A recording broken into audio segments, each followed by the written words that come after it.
Hey, welcome to the round table on a square table. Say what? This is where we're going to sit down with Vitruvian Health team members, trainers, myself, unpacking their training plans. Why are they doing what they do? Let's find out. What are the techniques or tips that we could implement right here, right now in our own training experiences? Look at their client success stories, and what they've been doing to get people the results, so then you can use that information to help improve your own training, improve your own nutrition or hack system, and then also improving your lifestyle literally from this episode. So take notes and enjoy, and let's go.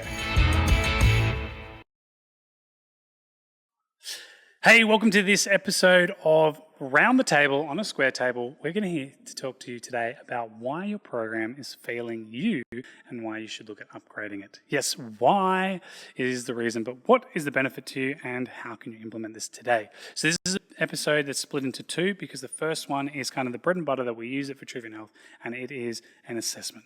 Yep, get your pens ready. It's quiz time. No, this is looking at how your body moves in space. So our structural balance assessment is broken into two parts.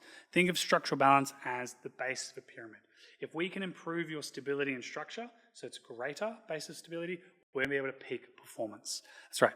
So if you're wanting to build muscle, get stronger, drop fat, look, the fundamental things is people want to get stronger, fitter, leaner, and have some more muscle, look good naked. For these to happen, you've got prehab and rehab, so if someone gets injured or just before preventing injury. These are the things that you should be doing beforehand or before that, because if you can improve the structure of your structural balance, you're going to be able to peak a lot more, you're going to be able to lift more weight and get better results sooner and faster, and also improve longevity. So this is what we do when we work with people. When we've got a clear vision of what the goal is, the first thing is to do a movement assessment. So the thing is, there's heaps of coaches out there like Mark Buckley, who taught me a lot of this stuff, and Sebastian Orb, who they get people under a bar and they look at how they squat. Awesome. Personally for us, we work on how do we bridge the gap between rehab and strength and conditioning, and Vitruvian Health kind of sits in the middle of this. So people that have had injuries, looking to rebuild, or those that are strong or have hit plateaus, we kind of fit in between there because the standard status quo doesn't work for them. And this is why we look at movements first. How does your body move? Can you squat? Can you forward fold? Can you back bend? And then from there, if you can't get your hands behind your head, the thing is you're going to be working harder having to do pull-ups and shoulder press. What if we were to alleviate pressure off the shoulder so that becomes easier? That's what one of our assessments is hand behind the head, elbows out, overhead squat. Now for me, my left shoulder sitting forward, I'm feeling tension through that front delt, so I've got to really work to get that rhomboid in. But the thing is, if my front delt's stronger than my rhomboid, why don't I just train my rhomboids in that back to pull back more to make that easier? So it might be that we need to do some correctives on that, or that actually needs to be my prehab work, my warm-up routine, because maybe my rhomboids just take longer to warm up, because maybe I slept on one shoulder and now it's forward. So I've got to isolate to get that back. Now you could change your sleeping patterns, but that might be a little bit harder for you than just doing 2 minutes of something before you work out. And that decreases risk to injury. If you can't forward fold, that just shows us your hip hinge, you're just exposing your lower back more. So you might be dealing with some lower back pain. The thing is, it's not really pain, it's just like the muscle's getting tighter, compressing on the nerve, and so it might be overworked, so it's just tighter. So you maybe need to work the opposing muscles. If you look up cross syndrome, front and lower, you'll see like there's this whole cross thing where it's like the pecs are tight, you got to work the back. The thing is, like personally, maybe the pecs are just stronger than the muscles in the back, so you need to maybe work the back a little bit more. Work of a ratio of 1:1. Most of the time, most people do too much pressing work, or they do a lot of pull work, but they don't hit those little muscles in the back. Because the thing is, your lat depresses your lat, which pulls it forward as well. So it's something to be mindful of. And so this is why we do that. Then back bend, when you bend backwards, the thing is, are you exposing into your lower back? Well, if you're losing the lower back in the forward fold and in the back bend, instead of using the glutes and the hammies and the upper thoracic, well, guess what? You're exposing that lumbar region. So it's like, yeah, of course your back hurts because it's just overworked. Imagine if you think about you work in a company or with other people, let's say there's 10 of you and 5 of you get sick. Well then, and the other 5 have to still perform for those 5 people missing. Well, guess what? These 5 people are going to get tired, fatigued, stressed. So it's all about creating that balance. You can just put that in your warm routine. From there, we've got information of how the body moves in space. And the thing is, we can hypothesize. It might be the rhomboids, might be this, might be this. And we could do muscle testing. It would be much more specific. That's something that I would do.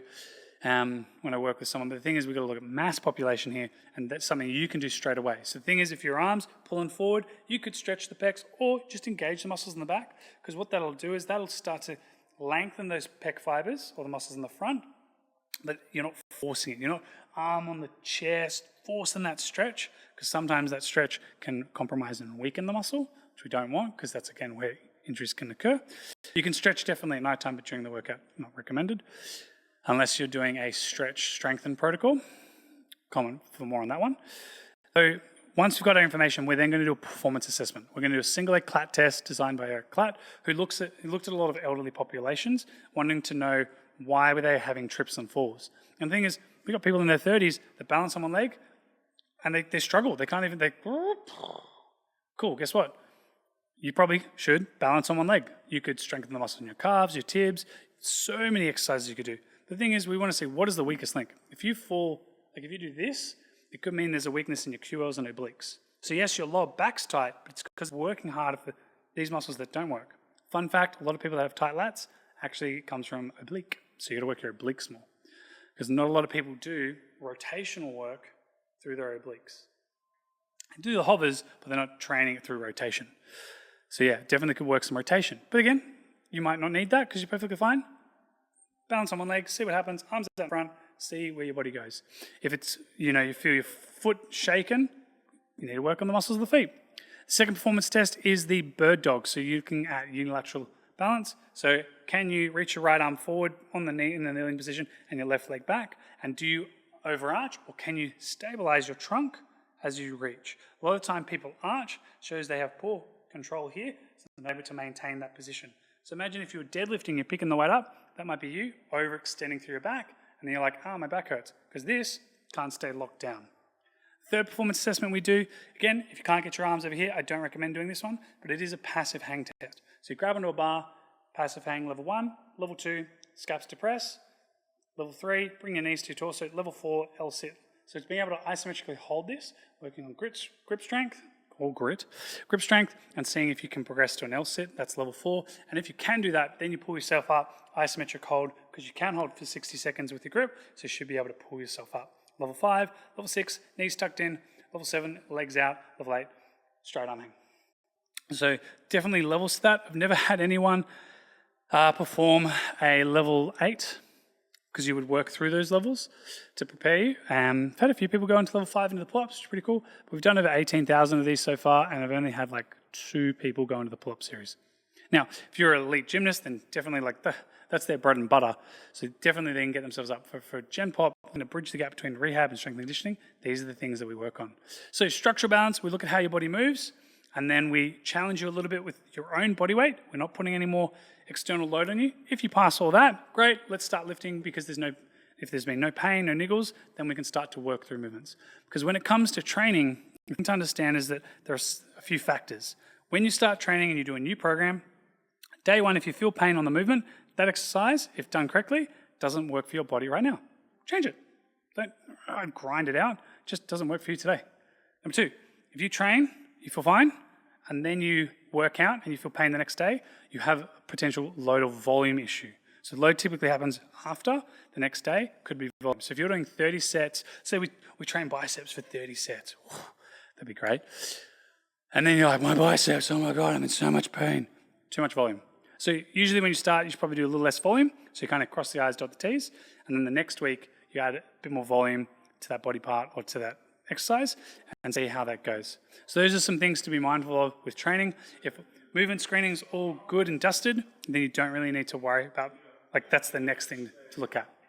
All right? So get those arms overhead. If you can't, well, guess what? You could be doing dumbbell work, gauging those traps. You could change the angles. So get a cable, pull it all the way up, hold. You could do it bent over or on hold.